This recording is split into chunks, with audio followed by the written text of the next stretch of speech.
ਵੀ ਕੰਮ ਨਾ ਹੋਵੇ। ਸਹੀ ਪੂਰੀ ਦੁਨੀਆ 'ਚ ਆਲੂ ਦਾ ਪਾਊਡਰ ਕਿਹੜਾ ਹੈ ਨਾ ਹਜ਼ਾਰਾਂ ਵਿੱਚ ਵਿਕਦਾ ਹੈ, ਡਾਲਰਾਂ 'ਚ ਜਾਂਦਾ ਹੈ ਕਿਲੋ। ਸਹੀ ਜੀ ਪਾਊਡਰ ਆਲੂ ਦਾ ਪਾਊਡਰ ਹਜ਼ਾਰਾਂ 'ਚ ਜਾਂਦਾ ਹੈ। ਜੀ ਹੁਣ ਇਹਨਾਂ ਸੁਪਰ ਸੀਡਰ ਦਿੱਤੇ 'ਚ 8 ਲੱਖ ਦਾ ਸੁਪਰ ਸੀਡਰ। ਹਾਂਜੀ ਬਸ ਸਾਨੂੰ 8 ਲੱਖ 8 8.5 ਸਵਾ 8 ਲੱਖ ਟੀਜਾ ਹੈ ਸੁਪਰ ਸੀਡਰ ਦਾ। ਜੀ ਮੈਂ ਗੱਲ ਕਰਦਾ ਪਿਆ ਇਹਨੇ ਦੇਵਣ ਦੀ ਲੋੜ ਕਿਹੜੀ ਹੈ? ਹਾਂਜੀ ਹੁਣ ਇੱਕ ਬੰਦੇ ਦੀ 2 ਕਰੋੜ ਦੀ ਸ਼ਹਿਰ ਰੋਡ ਜਾਂਦੀ, ਉਹਨੇ 10-20 ਹਜ਼ਾਰ ਨੂੰ ਕੀ ਕਰਨਾ ਹੈ? ਹਾਂਜੀ ਇੱਕ ਬੰਦਾ ਭੁੱਖਾ ਹੈ ਹਾਂਜੀ ਉਹ 20 ਜੀ ਨੂੰ, ਜੀ ਤੇ ਉਹਨਾਂ ਤੁਸੀਂ ਆਖੋ ਯਾਰ ਤੁਹਾਨੂੰ 3 ਰੋਟੀਆਂ ਦੇਣੇ ਗੁਜ਼ਾਰਾ ਕਰ ਲਵੇ, ਐਵੇਂ ਗੁਜ਼ਾਰਾ ਹੋ ਸਿੱਧਾ?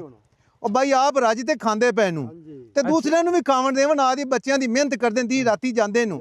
ਸਾਡਾ ਕੋਈ ਸਿਆਸਤਦਾਨ ਜਿਹੜਾ ਹੈ ਜੀ ਉਹਨੂੰ ਕੀ ਪਤਾ ਵੀ ਜ਼ਿਮੀਂਦਾਰਾਂ ਨਾਲ ਕੀ ਹੁੰਦੀ ਪਈ। ਹਾਂਜੀ ਜੇ ਨਾ ਜ਼ਿਮੀਂਦਾਰ ਚੱਲਦਾ ਪਿਆ 100 ਕਿੱਲੇ ਵਾਲਾ 50 ਕਿੱਲੇ ਵਾਲਾ 200 ਕਿੱਲੇ ਉਹਨਾਂ ਦੇ ਕਰਜ਼ੇ ਨੂੰ, ਸਹੀ ਕਰੋੜਾਂ ਦੀ ਹਿਸਾਬ ਨਾਲ ਕਰਜ਼ੇ ਨੂੰ, ਜੀ ਜੀ ਤੇ ਹੁਣ ਤਾਂ ਕਰਜ਼ਾ ਵੀ ਨਹੀਂ ਕਿਸੇ ਵੱਡਾ ਦੇਣਾ। ਜ਼ਿਮੀਂਦਾਰ ਹੈ ਨਾ ਉਹਨੇ ਆਪ ਚੁੱਕ ਕੇ ਵਾਹੀ ਕਰਜ਼ੇ ਕਰਦਾ ਪਿਆ, ਉਹਨਾਂ ਗਣਾ ਕਰਜ਼ਾ ਹੈ। ਹਾਂਜੀ ਤੇ ਬਾਈ ਇਹ ਮਿਹਰਬਾਨੀ ਕਰਨ ਇਹਨਾਂ ਦੇ ਹਾਲ ਤੇ ਜੀ ਤੇ ਜੇ ਲਾਜ਼ਮੀ ਮੁਲਕ ਬੰਦ ਹੀ ਕਰਵਾਵਣਾ ਨੇ, ਹਾਂਜੀ ਕਿਸਾਨ ਇਹ ਜੇ ਇਹਨੂੰ ਕਿਸਾਨ ਨਿਕਲ ਤੇ ਆਪੋ ਰੋਡ ਤੇ ਆ ਜਾਵਣ ਹਾਂਜੀ ਤੇ ਮੁਲਕ ਬੰਦ ਹੋਣਾ ਹੈ। 3 ਦਿਨ ਇਹਨਾਂ ਨੂੰ ਜਲਨੇ, ਚੌਥੇ ਦਿਨ ਆਖਣਾ ਹੈ ਦੁੱਧ ਬੰਦ ਹੋ ਜਾਵੇ, ਸਹੀ ਸਬਜ਼ੀ ਬੰਦ ਹੋ ਜਾਵੇ, ਹਾਂਜੀ ਤੇ ਵੇਖ ਚਾਹਨੇ ਵੀ ਕਿੱਥੋਂ ਲਿਆਉਂਦੇ ਨੂੰ। ਬਿਲਕੁਲ ਜੀ ਇਹਨਾਂ ਨੂੰ ਕਣਕ ਲਿਆਵਣੀ ਪਈ ਤੇ ਕਿਰਾਇਆ ਹੀ ਉਹਨੇ ਦਾ ਜਿੰਨੇ ਦੇ ਨਾ 3500 ਨੂੰ 4500 ਨੂੰ ਬਾਹਰੋਂ ਕਣਕ ਸਦਾਈਏ ਹਾਂਜੀ ਤਾਂ ਕਣਕ ਇਹ ਜੀ ਹਾਂ ਉਹਨੂੰ ਖਾਵਾਂ ਤੇ ਕੋਈ ਨਹੀਂ ਢੁਕਦੀ, ਨਿਰਾ ਗੰਦ ਆ। ਹਾਂਜੀ ਤੇ ਸਾਡੇ ਕੋਲ ਮੋਤੀ ਜਵਾਹਰ ਤੇ ਹੀਰੇ ਨੂੰ ਪੂਰੀ ਦੁਨੀਆ ਤੇ ਲੋਕੀ ਮਿਸਾਲ ਦਿੰਦੀ ਪਾਕਿਸਤਾਨੀ ਚੀਜ਼ਾਂ ਦੀ, ਹਾਂਜੀ ਤੇ ਸਾਡੇ ਮੁਲਕ ਵਿੱਚ ਉਹ ਵੀ ਜਿਹੜੇ ਵਹਿੰਦੇ ਪੈ ਨੂੰ। ਸਹੀ ਗੱਲ ਹੈ ਜੀ।